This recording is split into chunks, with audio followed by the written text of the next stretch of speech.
Prime Minister Recep Tayyip Erdogan is probably in need of a few bouquets. His supporters are rallying today, but millions have been on the streets against him. The military are effectively threatening a coup, and politicians have walked out of Parliament, forcing an election upon him in a few weeks' time. Hastaneden kaçan doktor ne kadar muteberse, parlamentoyu terk eden milletvekili de o kadar muteberdir. To his opponents, Erdogan is a secret fundamentalist, a Trojan horse for an extreme Islamic movement. An impression underscored by the segregated crowds that follow him. And, controversially for a Turkish Prime Minister, by the headscarf that his wife wears, a provocative symbol in Turkey.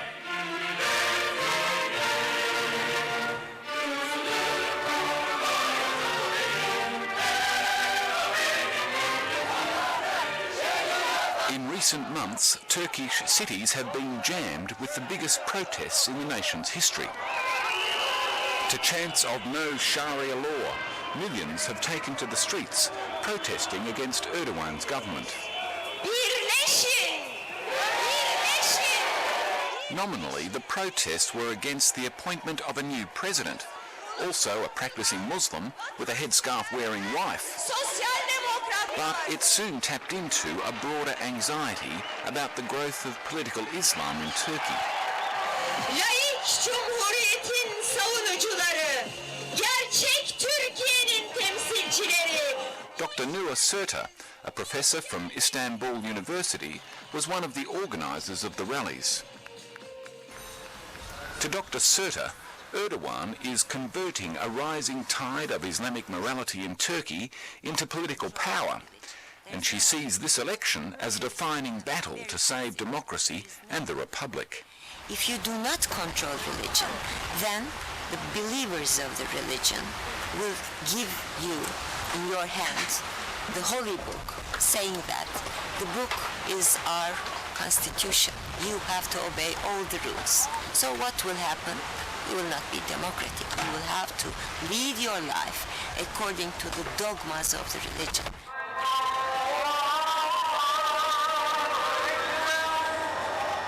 Sitting literally astride Asia and Europe, Turkey has always had identity issues. 95% Muslim, but often very European in its outlook. A divide most evident in the cosmopolitan sectors of Istanbul. It's here that the government's agenda is feared most, and where so many have taken to the streets, determined to bring it down. Do you think the fear of Islam is real Well, it must be, because Turkey has seen demonstrations that we have never seen in our history, ever. First of all, they were the kind of demonstrations led by women. This was unheard of in Turkey, and they were in majority. These were just ordinary women. So if they say they are frightened, who am I to argue? The election in a few weeks' time is rapidly turning into a battle over religion. Will you be voting for the government? No. Why not? Because I'm not religious. And that's the main issue for you? Do you think they're religious? Yes, they are. Is it a threat to you? Yes, of course. Because in time, it will be like Iran. We know that. It is what they want to do. We know that. And they tell it sometimes. Only sometimes. They don't say it very often. No, they don't say it very often. They hide it. For the moment, talk of voting may be a little moot if the military aren't happy with the result. The Turkish military don't give interviews and normally aren't allowed to be filmed. But the Ankara weapons show seems to put them at ease. As the generals reflect on new goodies to buy this year, the government is likely to be pondering about what the military intend to do with their new hardware. At the height of the secular demonstrations, the military weighed in, effectively threatening to launch a coup against the government if it proceeded any further down an Islamic path. a threat that still hangs over Erdogan and the election itself. But for the moment, most are hoping that the main game can be played out where it should be, at Parliament House. Onur Oyman is the deputy leader of the main opposition party, the staunchly secular Republican Party. The Prime Minister and Oyman agree on one thing, that this may be the most important election in the history of modern Turkey. What choice is to be made? The choice is between the preservation of our Republican value and making Turkey a modern democratic society based on European values, or to make Turkey an Islamic country in the sense of the Middle Eastern countries. Obviously, the ultimate purpose of this government is this. And do you think that's a little extreme to say that, in that they don't say that themselves and they don't suggest anything like that? It's not extreme, because practically all their appointments to keep hosting the government was chosen among people of religious background. So they tried to spread these Islamic values as political principles. For an insular fundamentalist Prime Minister, Erdogan has some surprisingly outward-looking friends. What's the business community's attitude to the Prime Minister and the government at the moment? It's good. Must be good. Yes, it's good. Why not? And I've been in the Turkish business for 15 years. The only thing I know is to create jobs, nothing else. And are those jobs being created? Yes. These business leaders are waiting for the Prime Minister. Whatever Erdogan's social or religious policies may be, the business community has largely embraced him and his economic reforms. Let me put it this way, although this government has an Islamic root, but in terms of governmental actions, they prove to be a central right-wing party. Over the past 5 years, Erdogan has pushed hard for Turkey to join the European Union and embarked on large-scale privatisations. The Prime Minister has not only been welcomed by business, but by the US and European governments as well, much to the consternation of the secular parties.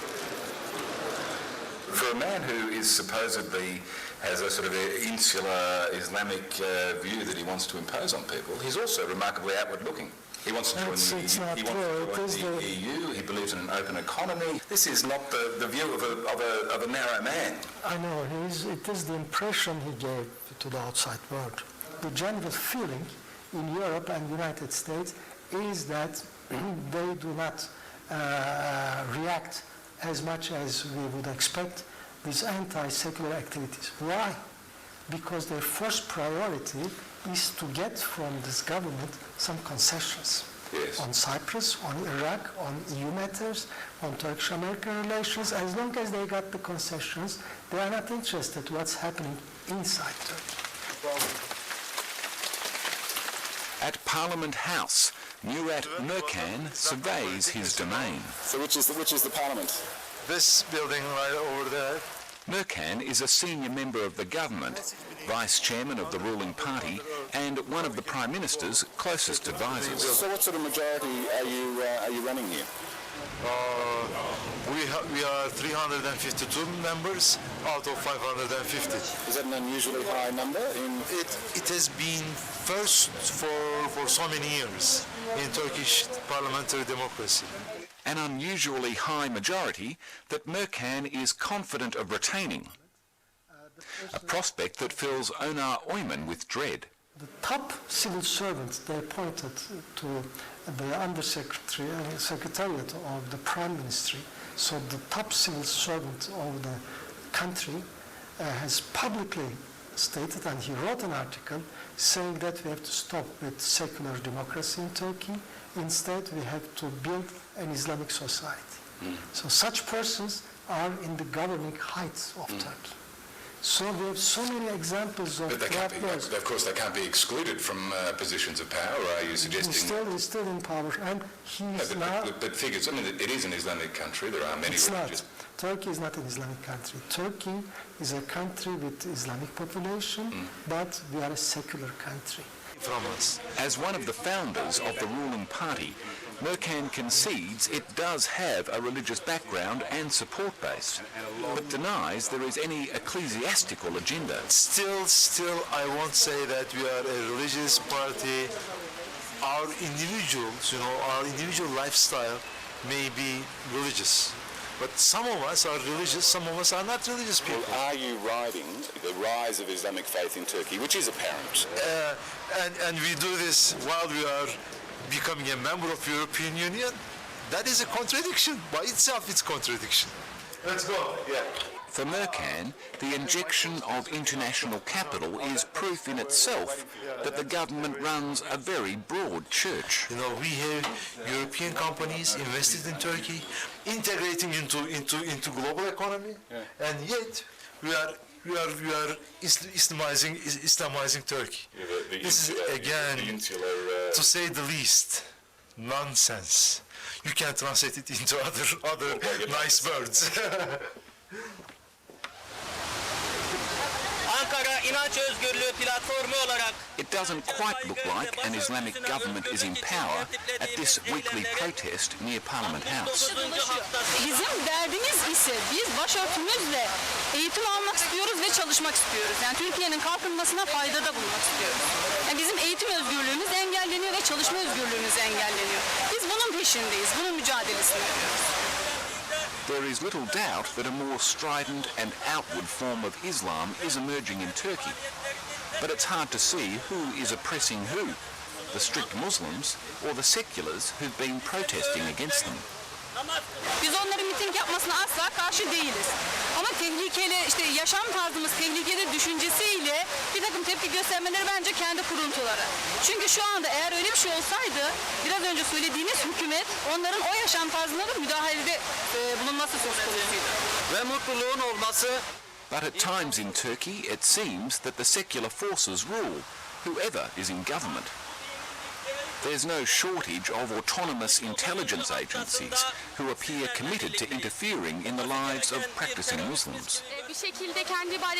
As I walked around talking to these protesters, I was being constantly shadowed by what appeared to be a group of local journalists. But journalists don't usually carry walkie-talkies. So you're the police, huh? Yes. Why do you film me? Yes. Why does he film me? No.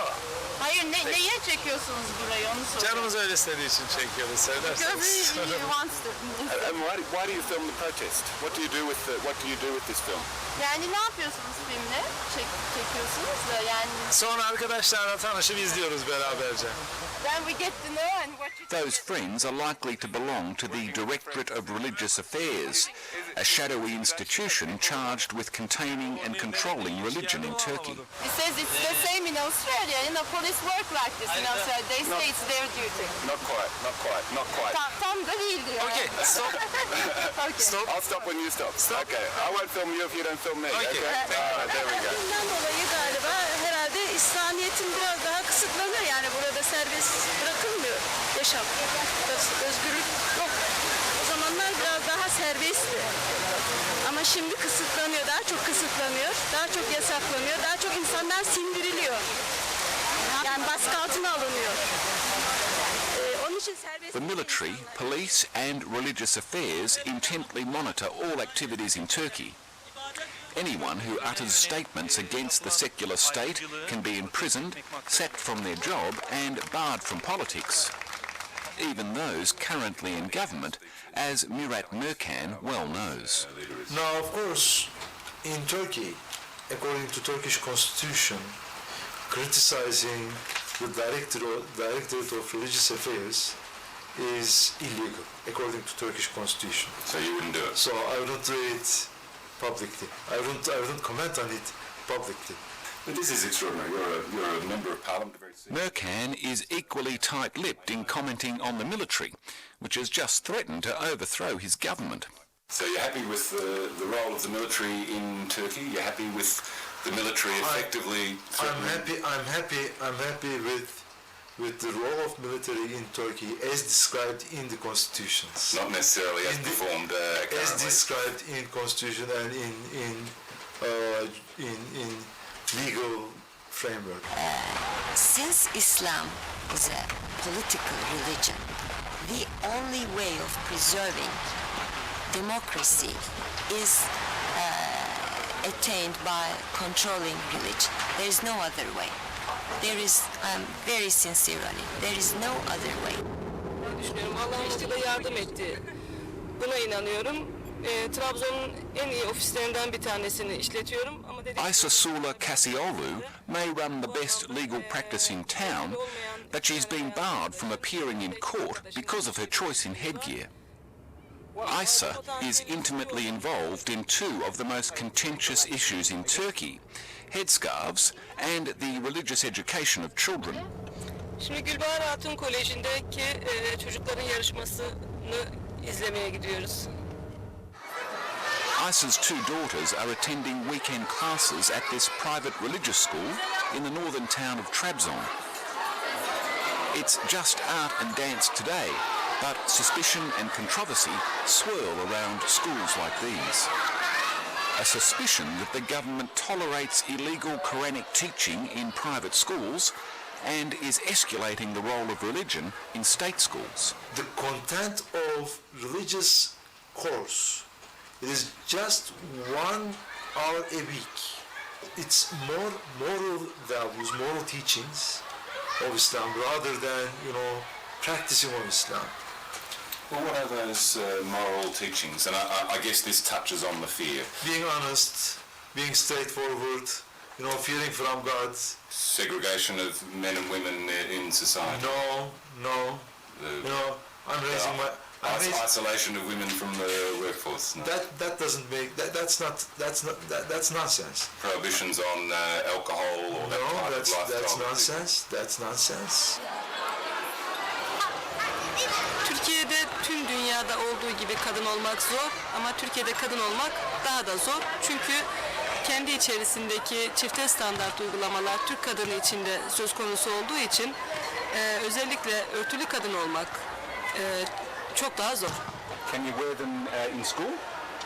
Okulda takabiliyor musun başörtüsü? Hayır. Can you wear them in university? Hayır. Can you wear them in your profession? Mesleğinde? Hayır. Why not? Neden hayır? Who stops you? Who stops you? Sizi kim giydiriyor? Türk halkından korkan uygulamalar diye düşünüyorum. Başka durduran bir şey yok. Aslında Stymied in her career, Aysa is planning to take her challenge to Parliament. She hopes to become a candidate for the government in the coming election. But it would be hugely controversial for the government to select a headscarf-wearing candidate, even though many current ministers have covered wives, including Murat Mercan. Well, does it anger you? Your wife couldn't become a lawyer, say. Your wife couldn't become a professor. Your wife couldn't enter Parliament. Now, of course, I'm not very happy with how life is treating my wife. But if that's the fact of life, sometimes you have to live with it, and you have to struggle against it within the framework of democratic principles. Like several other long-serving world leaders, Recep Tayyip Erdogan has managed to combine right-wing economics while still appealing to a religious heartland.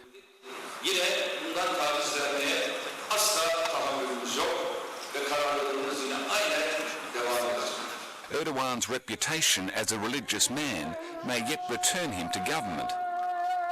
But if he wins another term, how long will Muslims, radical or otherwise, tolerate the constraints upon them with a supposedly Islamic government in power?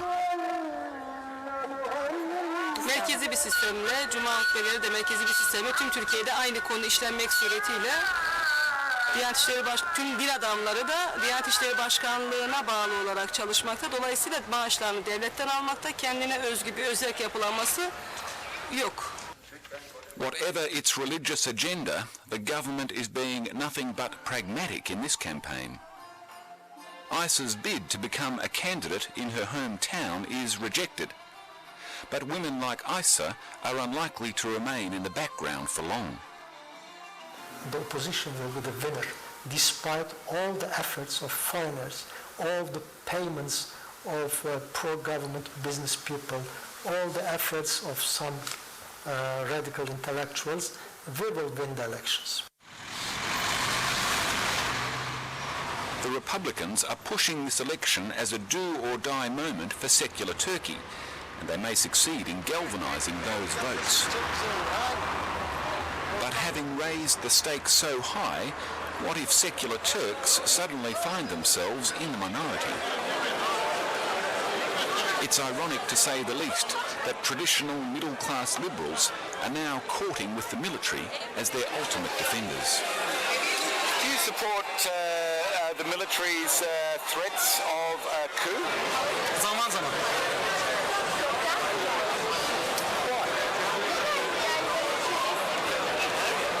Eğer tehlike din üzerinden varsa, evet, askerlerin darbe yapması kaçınılmazdır. Olması gerekiyordur. Military needs those things, those fears. Now we are going to be Iran or something. So these fears are helping the military. Unfortunately, yes. So you choose the military over the mullahs? Kesinlikle.